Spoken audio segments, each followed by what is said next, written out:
Salut à tous et bienvenue dans cette vidéo dans laquelle on se retrouve pour parler du meilleur film de l'année. Avengers! À toi ta gueule? Sérieux? Ta gueule! Donc le film Joker réalisé par Todd Phillips avec Joaquin Phoenix dans le rôle principal, le rôle du Joker ou Arthur Fleck, et avec Robert De Niro, puis les autres je les connais pas. Donc l'histoire raconte le triste présent d'une ville triste, d'un personnage triste, d'un climat triste, d'une vie triste et sombre et froide. Donc on va suivre la déchéance d'un homme qui, suite à plusieurs choses, plusieurs pétages de câble, plusieurs ras-le-bol, plusieurs coups de poing dans la gueule de la part du destin, de la vie, qui vont le mener à devenir le Joker. En gros. Je pense que vous avez... J'ai le sourire là en parlant. Je suis très content de ce film, je pense que ça s'entend. À la première fois ce que j'ai dit aussi. J'aime beaucoup ce film, je suis déjà allé le voir 2 fois pour tout vous dire. Et oui, je vous encourage à aller le voir. Tout en vous avertissant, bien sûr. Bon, ça je pense que vous le savez avec les bandes annonces, interviews peut-être, et toutes les autres critiques sur YouTube, qui ont déjà dû vous le dire. Si vous attendez à avoir un film Marvel ou un film cool comme Aquaman, Shazam, Justice League, dans une moindre mesure, vous serez déçus et vous cracherez injustement sur ce film. Car c'est pas du tout ça. Je sais même pas si on rigole une seule fois dans le film. Il y a des petits trucs drôles, mais je viens d'y repenser, il y a quand même des petits trucs d'humour. Notamment une vraie question que je me pose maintenant. Est-ce que les nains appellent des mini-golf des mini-golf? Une question intéressante du film, par exemple. Et justement, parce qu'il y a un nain dans le film, c'est pour ça qu'un personnage se pose la question. Et comme une blague, hein, il lui pose au nain. Et une autre blague, justement, qui vient avec ce nain plus tard pour ouvrir une porte. Et non, c'est pas parce qu'il est trop petit pour la poignée. C'est autre chose.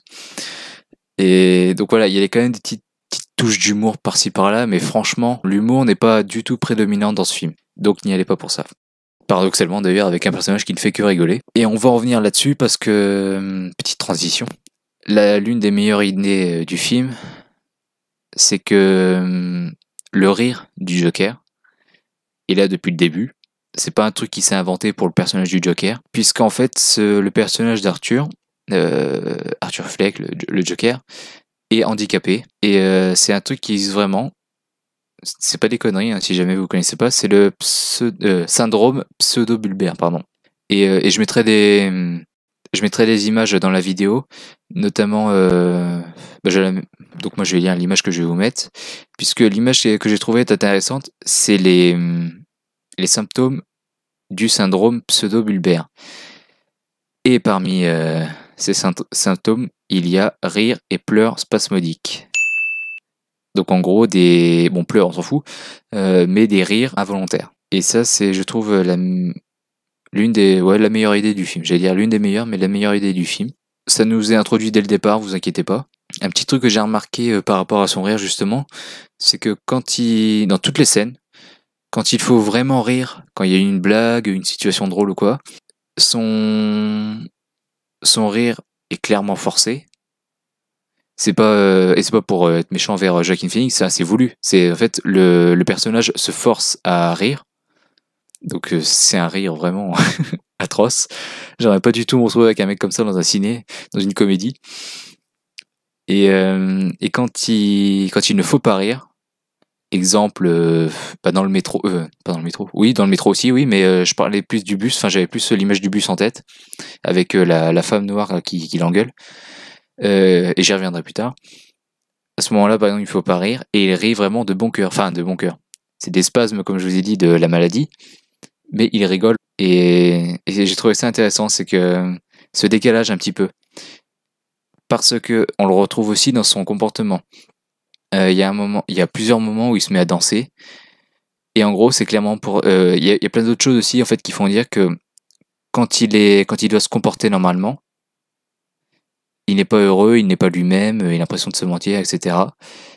Et quand il se comporte en Joker, en gros, il est lui-même, il est heureux, il se comporte normalement à sa façon de se comporter normalement. et ce qui fait le lien justement avec une phrase qu'il écrit dans un journal. Je me rappelle plus trop des mots exacts, mais en gros, l'idée c'est ce qui est de plus chiant avec un handicap, c'est que tout le monde s'attend à ce que tu te comportes comme si tu n'en avais pas. Et je trouve ça aussi intéressant et très bon. Alors pour la petite incohérence, je vais y venir tout de suite avant de passer à plein d'autres choses. Donc au tout départ, quand on nous a introduit à son handicap, il y a justement une femme noire qui l'engueule en mode mais laissez mon fils tranquille, alors que bon, il lui faisait des grimaces, il le faisait rire, mais bon, c'est voilà. Les gens cons, hein, ça j'y crois. J'y crois pour le coup, je dis pas c'est une incohérence ou quoi, j'y crois. Des gens qui cons qui réagissent comme ça. Mais dans les années 70-80, 80 à la limite, mais je sais pas, ouais, 70 j'ai un peu de mal. C'est une noire qui parle comme ça à un blanc. Ça m'a un petit peu fait tiquer. Mais je sais pas, faut peut-être que je lâche un petit peu la réalité. Ça ne veut pas dire que tous les noirs se sont toujours tous soumis, mais c'est juste ça m'a fait légèrement tiquer. Au deuxième visionnage, c'était voilà, je m'en fichais un petit peu.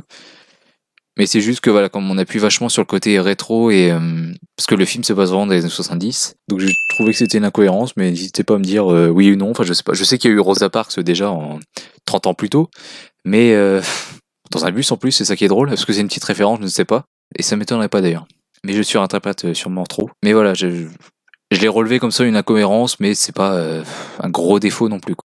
Pour appuyer la performance de Joaquin Phoenix, preuve à l'appui, une personne a tenu à souligner son bon jeu d'acteur, car il est lui-même souffrant de la maladie du Joker.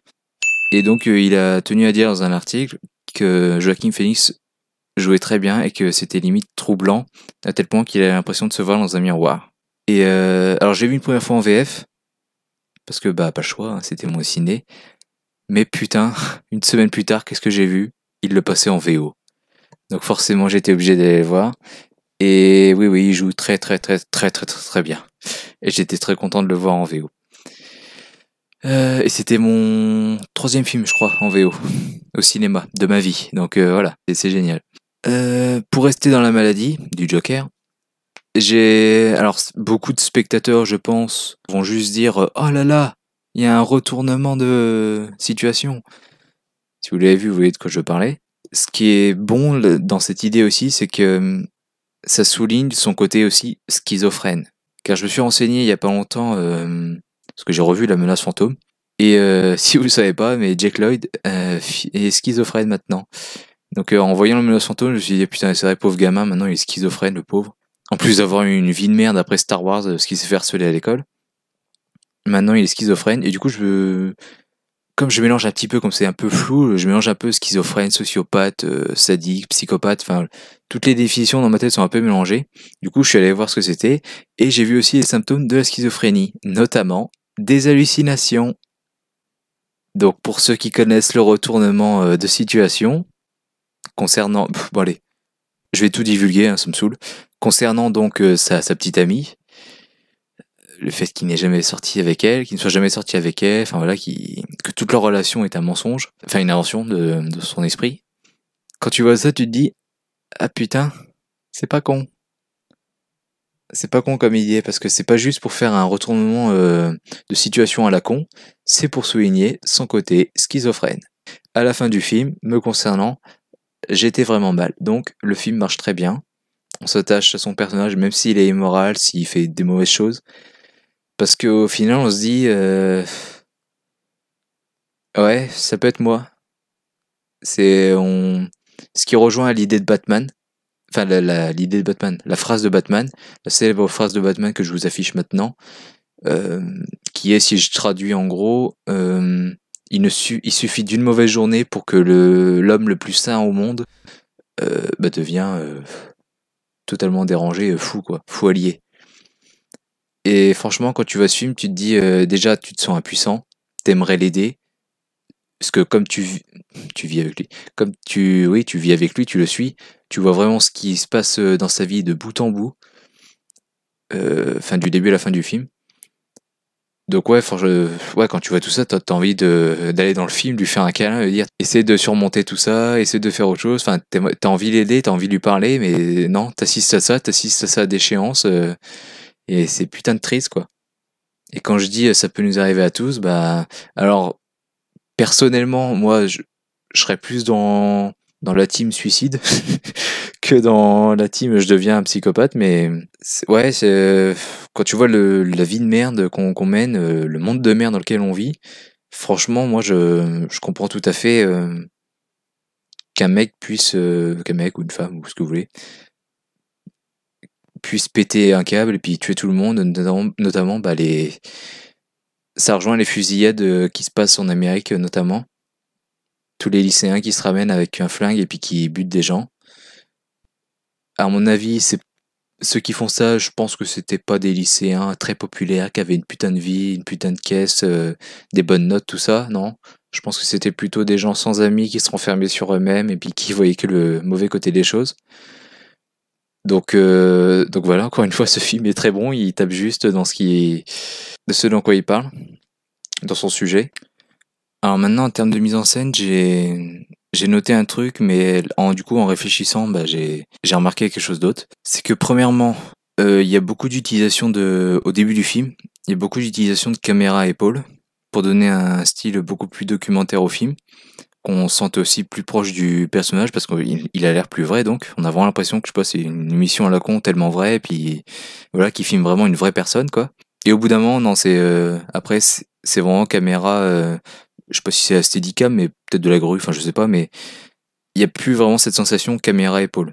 La caméra tremble moins, elle est plus stable, enfin, etc., quoi. Et ce que j'ai remarqué aussi, c'est que le titre Joker, au début du film, n'apparaît pas de façon aléatoire. C'est vraiment réfléchi parce que, si vous vous rappelez, il apparaît au moment où il s'est fait tabasser par les jeunes, où il est allongé dans la rue, tout cabossé. Et puis, alors, personnellement, ça me fait un peu penser à un épisode de JDG, mais voilà, c'est... Putain, merde, pas maintenant. Bon, je mettrai le truc du JDG. Ah non, je suis tombé! C'est tout mouillé par terre en plus! Cet écran de fin de niveau est l'un des plus tristes que j'ai pu voir de ma vie. J'ai gagné? C'est bon? J'ai gagné là? Cette énorme mission accomplie avec l'image d'un type effondré sous la pluie comme un SDF. Mais bon, voilà, ça me fait penser à ça. Mais ce qui est intéressant, c'est que le titre Joker, alors qu'on suit pendant une bonne heure et demie Arthur Fleck, un humain normal. Vous voyez ce que je veux dire, quoi? Le titre Joker apparaît là où tout va commencer, en fait. Parce que il s'est fait tabasser et il a perdu une pancarte. À cause de cette pancarte, ça va un peu être dans la merde avec son patron, il va s'en prendre plein la gueule et tout. Et en gros, on comprend que s'il fait une autre connerie, ben, il est viré. De par cette agression, un gros connard de collègue de merde lui donne une arme, alors qu'il n'a pas le droit d'en avoir parce qu'il est malade. Et donc du coup, il fait tomber cette arme en plein show, en plein numéro, dans un hôpital devant des enfants. Donc il se fait virer. Et donc comme il a cette arme, il tue des gens juste après s'être fait agresser. Et donc voilà, enfin petit à petit, enfin tout ça amène jusqu'à la fin du film au Joker. Et donc mettre le titre à ce moment-là, pour moi, c'est pas innocent, c'est clairement réfléchi. Et donc c'est très bon. Très intéressant, très bon, c'est un bon point. Voilà. Alors il y a un truc aussi, j'ai vu pas mal de gens se demander, il y a une scène au tout début où on le voit dans une émission, dans l'émission de Robert De Niro. Et lors de mon premier visionnage, je me suis dit non, c'est vrai, enfin pour moi c'est vrai, il y est vraiment allé. Et mon ami avec lequel je suis allé voir le film me dit mais du coup c'est un fantasme ou il est vraiment allé. Alors moi je l'ai un peu induit en erreur, je lui ai dit non, pour moi c'est vrai, il a vraiment été, quoi, c'était un souvenir et tout. Sauf que non. Parce que, alors je sais plus si une critique l'a dit, peut-être pour ça que j'en reparle, mais enfin peut-être pour ça non, parce que j'ai aussi des détails à fournir, mais Je sais plus si une critique l'a dit, mais en tout cas, je peux le dire, moi, c'est non, c'est sûr, c'est un fantasme, parce que comme je dirais à mon ami, j'ai une raison et demie. C'est que quand il rentre chez lui ce soir-là, donc c'est au tout début du film, on entend aux infos qu'il y a une épidémie de rats, que les gens ont du mal à tuer, en gros, enfin à éradiquer. Et justement, dans ce fantasme, non pas Bill, pas Bill Murray, je sais plus comment il s'appelle, mais Murray, le personnage de Niro, il parle justement dans son émission, en commençant son émission, il parle de justement une attaque de rats à New York qu'on n'arrive pas à éradiquer. Donc voilà, c'est, je sais pas si vous me suivez, mais en gros, le Joker a mis dans sa tête, a inventé le fait que De Niro commence son émission comme ça, vous voyez. C'est qu'en fait, c'est un nouvel événement, il rentre chez lui, il voit ça aux infos. Donc c'est un truc qui se passe en même temps. Donc forcément, le fait qu'on le retrouve dans son imagination, dans ce passage où il est dans l'émission, soi-disant, forcément c'est un événement qui nous montre qu'il n'y est pas vraiment allé. Est-ce que vous voyez ce que je veux dire? J'ai un peu du mal à m'expliquer, mais j'espère que c'est clair. Bon, si jamais vous avez pas compris, n'hésitez pas à me demander dans les commentaires. Et petite raison et demie, c'est le plan en fait, quand le fantasme s'arrête, on a directement un plan sur Arthur, on entend l'émission en fond, et quand on voit sa tête, c'est clair qu'il est en train de fantasmer, d'imaginer tout ce qu'on vient de voir en fait. C'est clairement la tête de quelqu'un qui se dit putain ouais, c'est génial quoi. Parce que en fait ce qui se passe dans sa tête, son fantasme donc, c'est un truc joyeux où tout le monde l'applaudit, tout le monde trouve que ce qu'il dit c'est mignon, le personnage de De Niro dont il est fan lui dit vous êtes un homme bien, enfin voilà, c'est clairement voilà, c'est quelqu'un qui déprime, qui a pas une bonne vie, qui n'aime pas sa vie, qui s'invente un fantasme dans lequel il est le héros, clairement. Je pense que ça nous est tous arrivé. Et clairement, la tête qu'il fait juste après, ça montre clairement que c'est un fantasme qu'il invente, quoi. Donc si jamais vous vous posez la question, c'est faux, il n'y est pas du tout allé. Et pour moi, c'est un petit défaut. Heureusement là, je viens d'y penser, parce que j'avais oublié de dire ça, mais pour moi c'est un défaut parce que quand j'ai cru que c'était la vérité, du coup je me suis dit, la première fois que j'ai vu ça, et quand j'ai cru que c'était la vérité, je me suis dit, je trouve ça bon parce que du coup ça critique un peu toutes les stars qui disent, ou même les youtubeurs, qui disent ah mais je vous aime, ah vous êtes une personne bien, je vous aime beaucoup, vous êtes admirable, enfin etc. Qui devant nous ou par écran interposé pour les youtubeurs, qui nous font plein de compliments, mais qui derrière ou à la première au premier problème, premier souci, tout ça, vont nous dire non mais ta gueule, enfin je m'en fous de toi, ou enfin vous voyez ce que je veux dire quoi. Il y a beaucoup d'hypocrisie. Et pour moi, ça aurait critiqué ce côté-là des stars, quoi. Des stars qui mentent à des gens qu'ils connaissent à peine et puis qui les adorent. Donc je trouvais ça intéressant. Malheureusement, c'est un fantasme, donc du coup, voilà. Du coup, non. Et ça aurait pu être intéressant, justement, parce que De Niro le dit au Joker, vous êtes un homme bien, etc., dans son fantasme. Et ça aurait pu être, du coup, intéressant s'il avait vraiment vécu ça. Le fait qu'il revoit De Niro à la fin, et montre qu'il le connaît pas, qu'il l'a oublié, ça aurait pu être intéressant, quoi. Parce que d'une part, il lui dit « Ah, vous êtes génial », et puis quand il le revoit plus tard, il l'a déjà oublié. Donc ça aurait été bien. Vous savez, puis qu'on voit la réaction du Joker « Ah, vous vous souvenez plus de moi ?» Je pense que ça aurait été très intéressant, ça aussi. Mais bon, il y a déjà pas mal de trucs dans le film, donc c'est pas trop grave. En ce qui concerne un autre fantasme, mais là pour le coup c'est une hallucination, donc toute sa relation avec la meuf, au final, je suis soulagé que tout soit inventé dans sa tête parce que je suis pas féministe tout ça, mais et puis au final c'est le Joker, donc personne va le prendre comme exemple, comme modèle, mais c'est vrai que d'une part il la suit, apparemment elle s'en rend compte, et non, enfin elle trouve ça adorable, elle sort avec. Il lui dit « Ah bah j'ai une arme si tu veux, la prochaine fois je te suis », enfin je sais plus, un truc comme ça, ou je viens chez toi. Et puis non, elle rigole, enfin voilà. Vous voyez ce que je veux dire, c'est pas très bon comme approche. Faut pas vraiment encourager ce genre d'approche. Donc heureusement, c'est une connerie. Voilà, tout ça a été inventé parce que limite, le film aurait pu s'en prendre plein la gueule en disant « Ah mais ils banalisent ça, ils encouragent les hommes à suivre et harceler des femmes », enfin voilà. Vous voyez ce que je veux dire. Et aussi, heureusement que c'est une hallucination, parce qu'il y a un moment, il toque chez elle, et je vous jure, elle répond à la seconde où il baisse la main, quoi. Où sa main quitte la porte. Donc, encore une fois, heureusement que c'est un fantasme, une invention de son esprit, parce que ça aurait apporté du coup un autre défaut. Là, du coup, on s'en fiche, vu que c'est inventé. Ensuite, il y a un moment, donc du coup, il va à un endroit, une sorte de bar, en fait, pour se produire sur scène, quoi. Faire écouter ses sketchs à des gens, s'essayer, quoi. Donc ça existe pareil aussi en France, hein, il y en a. Et on entend deux sketchs de deux comiques différents, et il y en a un qui est bien, il y en a un qui est un peu nul. Le premier, je crois, c'est celui qui est nul. Et c'est la blague éculée en fait de la femme qui est prête à faire n'importe quoi et J'ai besoin d'un appartement. Je ferai n'importe quoi pour ça. N'importe quoi. donc voilà.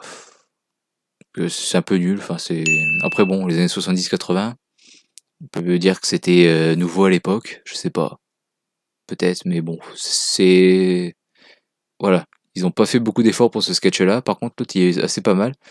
Mais je le dis parce que j'ai peut-être soit j'ai pas compris, soit ça a été mal traduit, soit je comprends pas, je sais pas. Mais en gros, il dit le sexe c'est comme se garer. Donc pour les garçons c'est ça, pour les filles c'est ça. Et il dit par exemple pour les filles, donc pour les filles c'est est-ce que je me verrais bien dedans. Je suis désolé, non, ça c'est plus les mecs qui se diraient ça. En voyant une fille, est-ce que je me verrais bien dedans.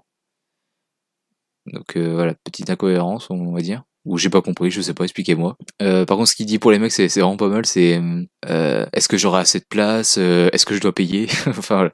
Donc c'est plutôt pas mal son sketch à lui. Ensuite, un truc que j'ai remarqué qui sera intéressant à noter, puisque j'ai vu le film donc en VO et en VF, une première fois en VF, une deuxième fois en VO. Et c'est le moment en fait où De Niro passe le sketch du Joker dans son émission pour se foutre de sa gueule. Et en version française, ça fait ça. C'est en gros donc le sketch de Arthur Fleck, c'est ah ma mère elle m'a dit, me répétait toujours travaille bien à l'école parce que j'ai plus, il faudrait bien que tu payes ton loyer, je sais plus quoi, enfin bref voilà. Et je lui dis mais non pas besoin, regarde, je vais être comédien. Et au début quand je lui disais que je voulais être comédien, elle rigolait toujours. Et maintenant qui est-ce qui rigole? Et là ça coupe et on voit De Niro dire Joker.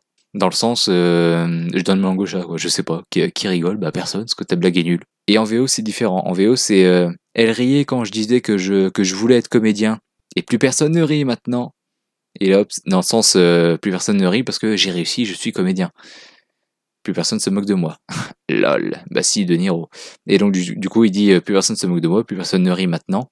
Ça coupe, et De Niro dit effectivement, oui.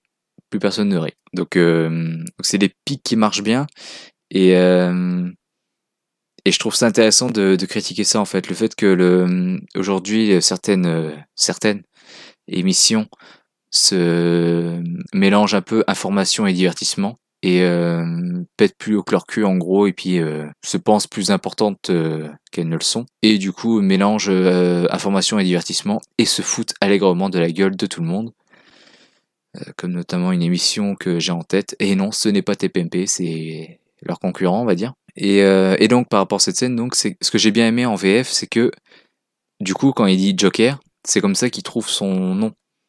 Joker. Enfin, j'ai trouvé ça intéressant, en fait. Parce qu'après, du coup, quand il le revoit, quand il va revoir De Niro, il lui dit « Est-ce que vous pourrez m'appeler Joker? Est-ce que c'est comme ça que vous m'avez appelé ?» Et c'est vrai que, comme j'ai...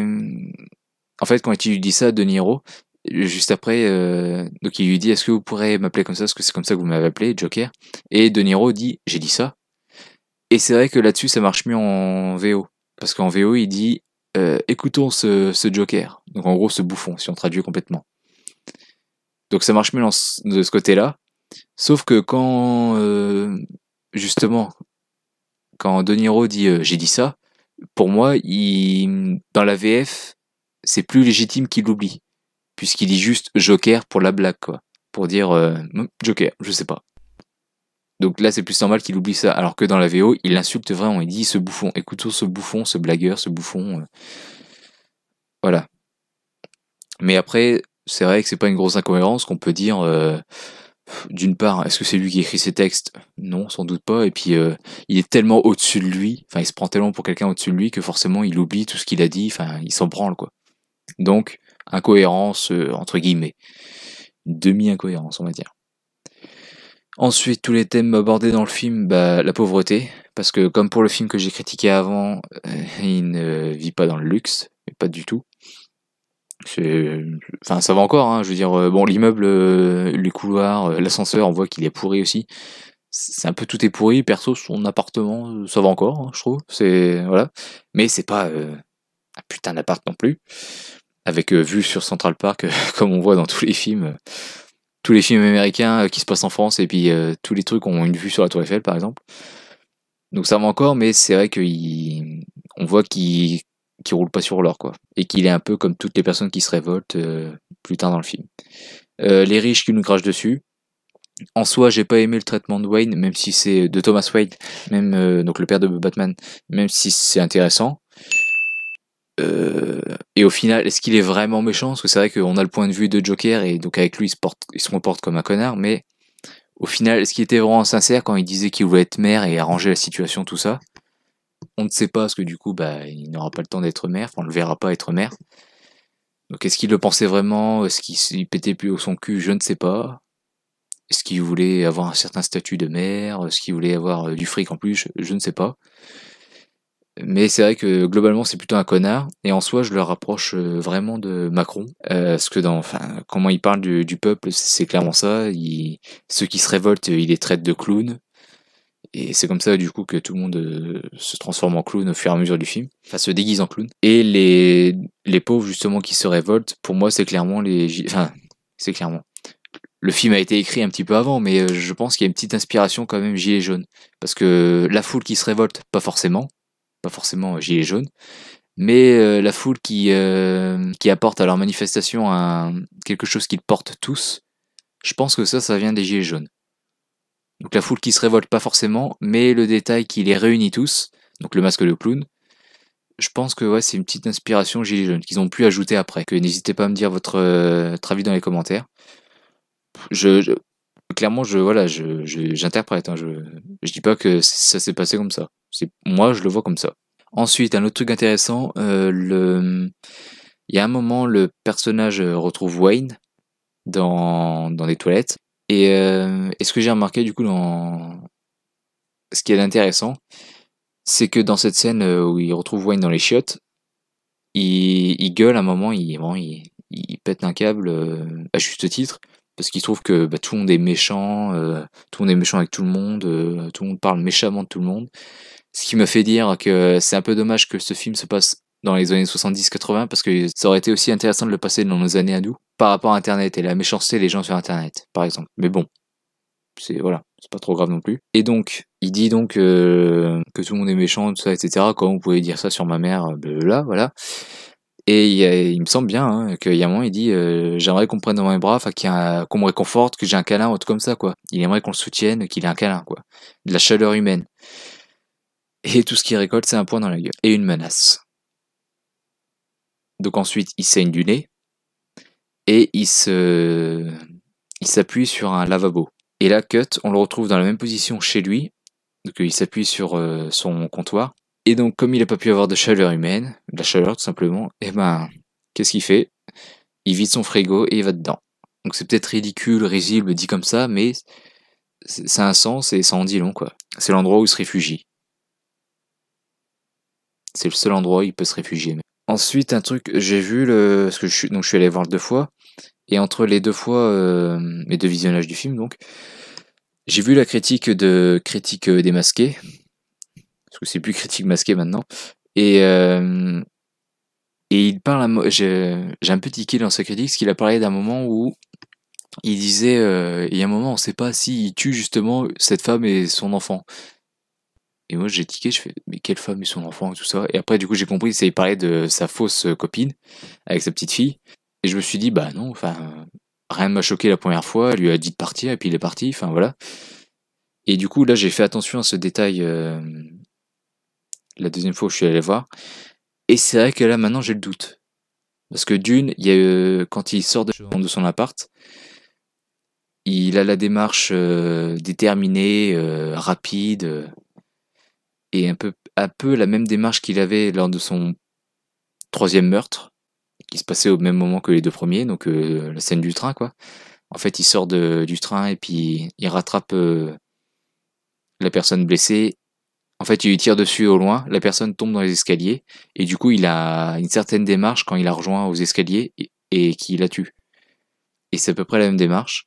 Ensuite, comme on l'a vu, il peut pas rire, enfin il peut pas rire normalement, il peut pas pleurer. Et même s'il y a des moments, en fait, on voit qu'il a envie de pleurer, mais au final, c'est son rire de son handicap qui ressort. Du coup, dans cette scène, on a un peu l'impression qu'il a envie de pleurer, mais donc du coup, il rigole. Et du coup, on peut se dire, il pleure soit parce que il est triste, parce que c'était une hallucination, quoi.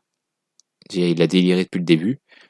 Soit parce que, il les a tués et il le regrette. Enfin, il regrette pas forcément l'acte, mais il regrette d'en être arrivé là. Et surtout, le détail qui me fait vraiment poser la question, en plus de tout ça, c'est que quand il rigole, derrière lui, il y a une fenêtre. Et qu'est-ce qu'il y a à cette fenêtre? Des gyrophares. Et pas des gyrophares de police, parce que police c'est bleu et rouge, et là c'est des gyrophares très rouges, que rouge. Donc c'est soit ambulance, même s'il me semble qu'ambulance c'est rouge-blanc, soit c'est les pompiers.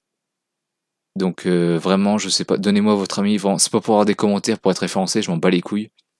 Je veux dire, j'ai 500 vues en 20 vidéos, donc je m'en branle, mais vraiment, donnez-moi votre avis, si vous êtes encore là, si vous m'écoutez encore. Dans ce cas-là, merci. Parce que je sais pas du tout quoi en penser, et j'ai besoin d'éclaircissement. Ensuite, j'ai vu que des gens étaient douteux, hésitants, comparé à certains éléments du film. Non, il n'est pas le fils de Wayne. Parce que d'un côté, on a une femme qui délire totalement, qu'on voit qu'il lui manque un grain, tout ça, qui est vieille, donc peut-être sénile, et qui dit oui, mais tu es mon fils, tout ça, sans preuve. Et d'un autre côté, on a un homme tout à fait sain d'esprit qui s'énerve à dire non, tu n'es pas mon fils, c'est elle qui délire, elle a été à Arkham, elle t'a adopté. Et quand il va à Arkham pour voir le dossier et pour le piquer, il voit dans ce dossier qu'il a été adopté et qu'elle a bien été internée. Donc il y a des preuves. Donc d'un côté, il n'y a pas de preuves, il y a juste un témoignage, et d'un autre, non.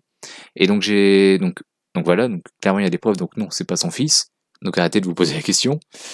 Et ça aurait pu être intéressant. Hein. Et de deux, du coup, par rapport à ça, j'ai l'impression que le film critique un petit peu toute l'ère MeToo, balance ton porc de merde, là, qui a bousillé des vies, sous uniquement grâce ou à cause des tweets. À cause de tweets. Et j'ai l'impression que oui, le film critique le côté un témoignage n'est pas une preuve. Même si ça vient d'une femme. Car une femme peut mentir. Une femme peut être une sale race, une sale garce qui souhaite le malheur des autres, qui souhaite se venger.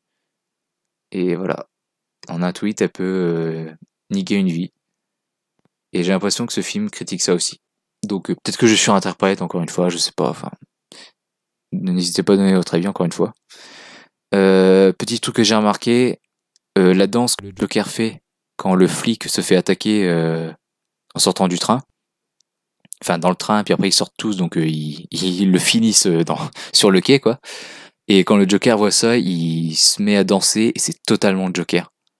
La façon de regarder ça de haut, son sourire, et puis sa façon de danser juste 2 secondes après, enfin c'est le côté impulsif, et puis rieur de la situation, quoi, qui est un truc que j'ai appris avec les Simpsons, Schadenfreude, je sais plus dans quel épisode. C'est Lisa qui apprend ça à son père et qui dit tu fais Schadenfreude. En gros, c'est se complaire dans la misère humaine, dans le malheur des autres. Et c'est complètement ça en fait. C'est tout l'éclate. Le Joker, c'est ça, c'est tout l'éclate. Un autre exemple, le Joker de Heath Ledger. Il y a un mec qui se fait électrocuter avec le masque de Batman, puis lui, il rigole et puis il se fout de sa gueule. Encore un autre exemple. Et juste après, justement, il portait un masque de clown en plus de son maquillage, il portait un masque de clown pour se camoufler. Et il y a un plan pas du tout innocent, clairement réfléchi, où en fait, il le pose dans une poubelle. Parce qu'en fait, il y a un tas, enfin, la poubelle est remplie, du coup, il le pose juste dessus. Et du coup, ce plan-là veut clairement dire, voilà, il a enlevé son masque. C'est lui le Joker. C'est lui. Il est là, il est né. Donc voilà. Et un truc que j'ai remarqué aussi, c'est que dans toutes les interprétations du Joker au cinéma, non, parce qu'il y avait Jared Leto, mais bon, au pire c'est pas son film, puis on le voit 10 minutes, donc c'est un peu plus logique. Après peut-être qu'il le fait, mais je m'en souviens pas en tout cas. Donc encore une fois, dites-moi en commentaire si je me trompe. Mais que ce soit Nicholson, Heath Ledger ou celui-là, Joaquin Phoenix, ils ont tous une phrase où il dit « Non mais j'ai une tête à faire ça ». C'est-à-dire dans le 1, dans celui de Tim Burton, ils ont fait ça à la comédie, et ça marche très bien, c'est très drôle. Parce que Jack Nicholson a un sourire figé, et il dit non mais j'ai une tête à plaisanter. Heath Ledger redit cette phrase à Harvey Dent. Est-ce que j'ai vraiment l'air d'un type avec un plan? Et Joaquin Phoenix, lui, dit non mais j'ai une tête à lancer un mouvement. Donc je sais pas si c'est totalement innocent, involontaire, ou réfléchi ou pas, mais voilà, j'ai remarqué ça. Peut-être que c'est un hommage, je sais pas.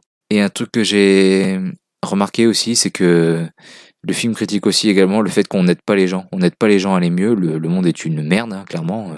On a tous une vie de merde, globalement. Alors pas au point de devenir Joker forcément, mais voilà, la vie, le climat, l'argent, l'économie, les dettes, enfin tout ça, ça crée pas un bon environnement. Et l'État ne nous aide pas vraiment. Puisque dans le film, on voit que le psy que va voir le Joker va devoir fermer ses portes, puisqu'il n'est plus subventionné. Enfin, la ville a coupé leur crédit, donc du coup, elle lui dit, c'est la dernière fois qu'on se voit. Et à la fin, quand il a pété un câble, quand il a tué des gens, en public ou pas, et qu'il est enfermé, il finit à l'Arkham Asylum. Et à qui il parle? Un psy. Donc clairement, ce film montre que l'État ne nous aide pas. Enfin, en clair, on doit se démerder tout seul. Et puis si on pète un câble, c'est notre faute, limite. Donc voilà. Donc je pense que vous l'avez compris. Donc j'ai enfin terminé. Excusez-moi, ça a été très long, mais j'ai enfin terminé. Voilà. Je vous encourage clairement à aller le voir. C'est un très bon film. Je pense que j'aurai l'occasion d'en reparler en fin d'année avec certaines vidéos de top et flop. Et donc voilà. Donc n'hésitez pas à me donner votre avis dans les commentaires, surtout si vous n'êtes pas d'accord. Mais je pense qu'on sera d'accord. Ce film est très bon et il faut l'encourager parce qu'il est entre guillemets 750 millions de box-office et j'en suis très content. J'aurais espéré au moins le milliard, ce qu'il le mérite. Plus que certains films, mais tant pis. Et truc que j'ai remarqué aussi tout à l'heure en faisant le premier enregistrement de cette vidéo, c'est que Batman Begins a fait 384 millions de box-office. Et The Dark Knight, le film avec Batman et Joker réunis, 1 milliard. Et là, le film avec le Joker, il fait dans les 700 millions, peut-être 800 millions. Et si tu ajoutes les recettes de Batman Begins au film de Joker, quand tu les assembles, ça fait 1 milliard. Donc en gros, ils se complètent. Jusque dans les box-office, ces deux personnages se complètent. Donc voilà, c'est un petit truc drôle que j'ai remarqué. Donc voilà, donc je vous quitte là-dessus. Je vous souhaite un très très bon film. Moi honnêtement, je suis déjà allé le voir 2 fois, puis je pense que je le verrai 4 fois, mais bon, je vous dirai en fin d'année. Donc voilà, bon film à tous. Merci de m'avoir écouté jusque-là. Et n'hésitez pas à donner votre avis encore une fois dans les commentaires. Et je vous dis à bientôt pour une prochaine critique sur Critizen Cannes. Salut à tous.